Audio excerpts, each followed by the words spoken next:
ആദി പെരിയോന്റെ തിരുനാമം മൊളിന്ത് ഞാൻ ഓതി തുടങ്ങട്ടെയാ അല്ലാ. ആലം മടങ്കലും അജബുകളമൈത്തോനെ എല്ലാ തുതികളും നിനക്കല്ലാ.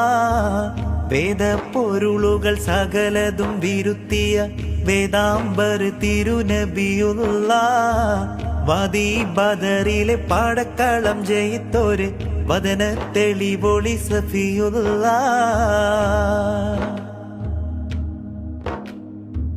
ആദം നബി മക്കൾക്കഖിലമിൽ ശരഫുറ്റ അന്ത്യ തിരുനബി കരുളല്ലാ.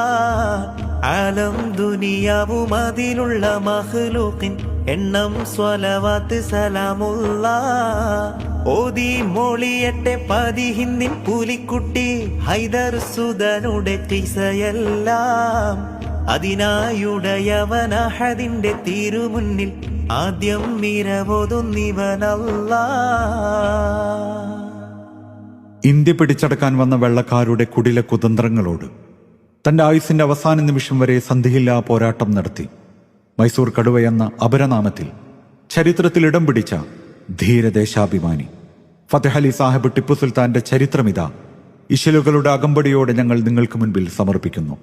ബ്രിട്ടീഷുകാരന്റെ അധിനിവേശ മോഹങ്ങളെ പതിറ്റാണ്ടുകളോളം തടഞ്ഞു നിർത്തിയ ആ വീരപുരുഷന്റെ സുദീർഘമായ ജീവിതകഥ ആദ്യമായി മാപ്പിളപ്പാട്ടിൽ വിവരിക്കുന്ന നസറുദ്ദീൻ മണ്ണാർക്കാടിന്റെ ടിപ്പു സുൽത്താൻ ഖിസ്സപ്പാട്ടിലെ 122 ഇശലുകളിൽ നിന്ന് അടർത്തിയെടുത്ത ഏതാനും ഇശലുകളുടെ അകമ്പടിയോടെ ആ ചരിത്ര വിവരണം ഇതാ ആരംഭിക്കുകയെ.